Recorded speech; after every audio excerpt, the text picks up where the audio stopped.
कहानी की शुरुआत में हम एक छोटी लड़की को देखते हैं जो कि एक खेत में से कॉटन को तोड़ रही थी। इसी बीच हमें पता चलता है कि ये लड़की कैनेडियन कॉटन क्लॉथर्स नाम की कंपनी के लिए काम करती है। अब सीन यहाँ से शिफ्ट होता है और हम इसी कंपनी के एक बड़े मॉल को देखते हैं जहाँ एक वर्कर कॉटन से बनी जीन्स को ड्रॉअर में रख रहा है। अगले दिन हम देखते हैं कि इस मॉल में कस्टमर्स की भारी भीड़ लगी है। इसी बीच हम एक वर्कर श्रुति को देखते हैं जो कि लिवी नाम की लड़की के साथ आई थी। दोनों मैनेजर क्रैग के पास जाती है जहाँ श्रुति उससे कहती है कि लिवी यहाँ जॉब के लिए आई है। असल में श्रुति पहले से ही यहाँ जॉब करती है। इसके बाद क्रैग उसे एक फॉर्म भरने के लिए देता है और उससे कहता है कि वो आज रात से ही ड्यूटी शुरू कर सकती है। आगे वो उसे हंटर नाम की एक लड़की से मिलने को कहता है जो कि उसे उसका काम समझा देगी। अब लिवी यहाँ काम करने के लिए काफी एक्साइटेड होती है। दूसरी तरफ हम उन्हीं जीन्स में से एक जीन्स को देखते हैं जो कि खुद ही मूवमेंट कर रही है। इधर लिवी हंटर से मिलती है और उससे बात करने की कोशिश करती है लेकिन उसके पास टाइम नहीं होता और वो उसे एक वर्कर लॉर्ड के पास भेज देती है। लॉर्ड उससे कहता है कि जो तुमने कपड़े पहने हैं वो यहाँ नहीं चलेंगे क्योंकि आज रात मॉल का मालिक हैरोल्ड यहाँ आने वाला है और वो चाहता है कि उनके सारे वर्कर्स उन्हीं की कंपनी के कपड़ों में दिखें। इसके बाद लिवी यहीं से कपड़े खरीद कर पहनने चली जाती है। इसी शॉप में एक लड़की जेमा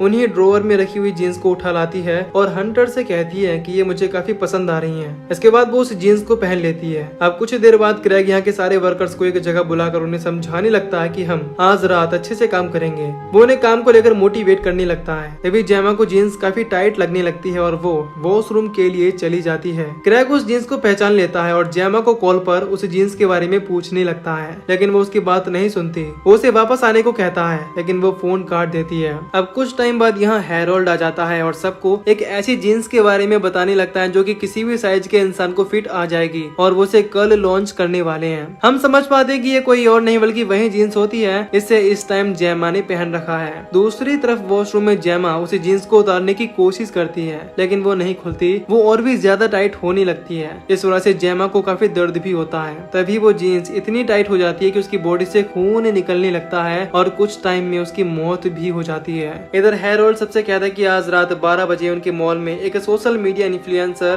पेटन जूल्स आने वाली है इस जीन्स की लॉन्चिंग के लिए। वो आगे ये भी बताता है कि कल सुबह 8 बजे तक इस मॉल में लॉकडाउन रहेगा यानी सब वर्कर यहीं रहेंगे और 8 बजे के बाद सेल शुरू होगी। दूसरी तरफ वो जीन्स जेमा की बॉडी को खुद ब खुद ठिकाने लगा देती है और फ्लोर पर पड़े खून को पीने लगती है। इधर हैरोल्ड अपने घर के लिए निकल जाता है और सबसे काम पर लगने को कहता है। खैर सब वर्कर अपना काम कर रहे होते हैं। तभी क्रैग नोटिस करता है कि जेमा अभी तक वापस नहीं आई है। इस पर वो हंटर से उसे ढूंढने को कहता है। इसके बाद हंटर उसे ढूंढती हुई गर्ल्स वॉशरूम में आती है लेकिन जेमा उसे वहाँ नहीं मिलती और इस बारे में वो क्रैग को इन्फॉर्म कर देती है। तभी उसकी नजर उसी जीन्स पर पड़ती है जिसे जेमा ने पहना था। अब जैसे ही वो उस जीन्स के पास जाती है उस जीन्स का लोगो उसे अपनी तरफ अट्रैक्ट करने लगता है। उसके बाद वो भी उस जीन्स को पहनने लगती है। तभी वो जीन्स उसके पैरों को कंट्रोल करके इधर उधर चलने लगती है और देखते ही देखते उसका सर एक हुक में जाकर लगता है। इससे उसकी भी मौत हो जाती है। जब हंटर भी लौट कर नहीं आती तब क्रैग लिवी को उन्हें ढूंढने भेजता है और उससे कहता है कि वो उसे जल्दी से इन्फॉर्म करे। इसके बाद जब लिवी वॉशरूम में जाती है तो उसे वहाँ कोई नहीं दिखता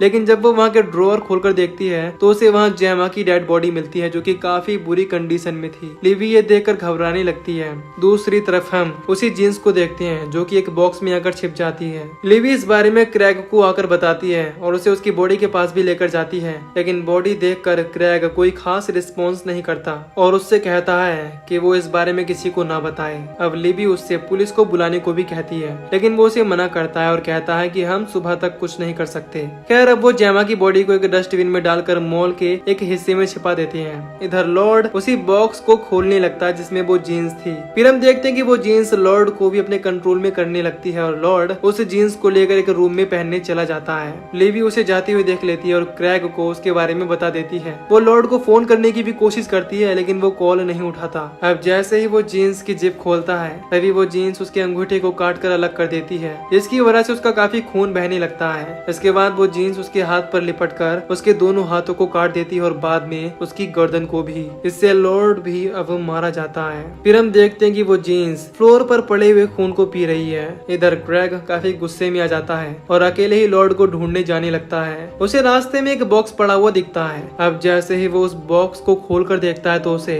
उसमें लॉर्ड के कटे हुए बॉडी पार्ट्स मिलते हैं। इसे देखकर वो घबरा जाता है। तभी यहाँ लिवी आ जाती है और उस बॉक्स में लॉर्ड के बॉडी पार्ट्स देखकर काफी ज्यादा डरने लगती है। क्रैग उसे चुप रहने को कहता है लेकिन लिवी उसे फिर से पुलिस को कॉल करने को कहती है। क्रैग उसकी बात मान लेता है और चालाकी से उसके सर पर प्लास्टिक से अटैक करके उसे बेहोश कर देता है। खैर अब 12 बज चुके थे और यहाँ जूल्स आ जाती है, वो इन्फ्लुएंसर। वो उस जीन्स के डिजाइन को देखकर पागल हो जाती है और क्रैग से कहती है कि उसे इस जीन्स का एक सेट चाहिए। क्रैग ये सुनकर जल्दी से उस जीन्स को लेने स्टोर रूम में चला जाता है। इसके बाद जूल्स अपनी लाइव वीडियो शुरू करती है, इसमें वो उस जीन्स की क्वालिटी बताने लगती है और उसका प्रमोशन करती है। लेकिन तभी उसके पीछे टंगी हुई एक जीन्स उसके गले को पकड़ लेती है और बाद में उसकी गर्दन को मरोड़कर उसे मार देती है। जूल्स के क्रू को यह सब एक्टिंग लगती है, लेकिन तभी वो जीन्स सबके सामने खड़ी हो जाती है। इसे देखकर सभी लोग बुरी तरह डर जाते हैं। फिर वो जीन्स सब पर अटैक करने लगती है और उनका खून पीने लगती है। अब क्रैग उस जीन्स को खून पीते हुए देख लेता है और डर कर ऑफिस में आ जाता है, जहाँ हैरोल्ड की वाइफ मिलती है। वो उससे पूछने लगती है कि वो यहाँ क्या कर रहा है। इस पर वो बताता है कि बाहर एक जीन्स सबको मार रही है, लेकिन वो उसकी बातों को सीरियसली नहीं लेती और उसे बातें सुनाकर बाहर चली जाती है। इसके बाद वो सीसीटीवी में देखता है कि जीन्स ने उस पर भी अटैक करके उसे मार दिया है। आगे हम श्रुति को देखते हैं जो कि कपड़ों को स्टोर कर रही थी। इसी बीच वो एक इंडियन बॉलीवुड सॉन्ग गाने लगती है। तभी यहाँ वो जीन्स भी आ जाती है और उसी सॉन्ग पर डांस करने लगती है। वो उसे किसी तरह का नुकसान नहीं पहुँचाती। कुछ देर बाद श्रुति का ब्रेक टाइम हो जाता है और वो कमरे में आकर कुछ खाने लगती है। दूसरी तरफ हम लिवी को देखते हैं जो कि किसी तरह स्टोर रूम से बाहर निकलकर उस जगह आ जाती है जहाँ जूल्स अपनी शूटिंग कर रही थी। उसे वहाँ वो कैमरा मिलता है। इससे उसे पता लग जाता है कि यहाँ के सारे मर्डर्स वही जीन्स कर रही है। इसी बीच हम उस जीन्स को देखते हैं जो कि एक प्लास्टिक वाली डमी को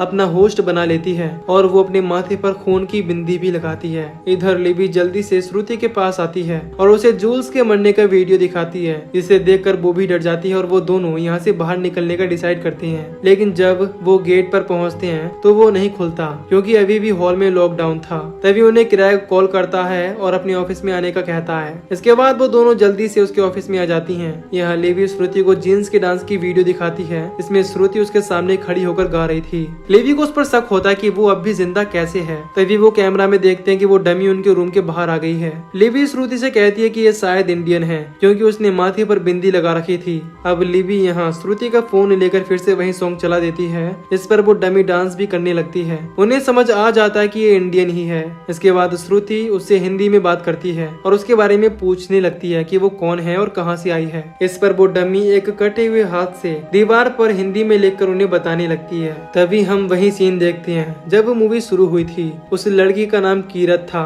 और वो सिर्फ 13 साल की ही थी। एक दिन जब वो कॉटन लेकर जा रही थी, अचानक उसका दुपट्टा कॉटन काटने वाली मशीन में चला गया, जिसकी वजह से वो मशीन में गिर गई और कटने की वजह से उसकी मौत हो गई। लिवी कीरत की कहानी सुनकर क्रैग पर गुस्सा होने लगती है कि वो कैसे एक छोटी लड़की से काम करवा सकते हैं। फिर श्रुति उससे पूछती है कि उसे क्या चाहिए, जिस पर वो लिख कर बताती है कि उसे कीरत का इंसाफ चाहिए। इसके बाद लिवी और श्रुति कैमरा लेकर बाहर आ जाते हैं और उससे कहती हैं कि वो उसकी बात सबके सामने जरूर रखेंगे। लेकिन तभी यहाँ क्रैग आ जाता है और एक स्प्रे लेकर डमी पर फायर कर देता है। इस वजह से वो जीन्स उस डमी से उतरकर यहाँ से चली जाती है। लिवी उस पर काफी गुस्सा होती है। तभी वहाँ की लाइट चली जाती है और क्रैग डर कर वापस से अपनी ऑफिस में छिप जाता है। इसके बाद लिवी और श्रुति उस जीन्स के निशानों का पीछा करती हुई ड्रॉअर के पास पहुँच जाती है। वहाँ वो देखती है कि और भी जीन्स चल फिर रही हैं। उन्हें कोने में काफी सारी डेड बॉडीज भी दिखती हैं, जिन पर से वो जीन्स खून पी रही थी। अब दोनों घबराकर बाहर आने लगती हैं, लेकिन तभी क्रैग वहाँ आ जाता है और उन्हें वहीं लॉक कर देता है। वो उनसे कहता है कि वो उसे कैमरा दे दें,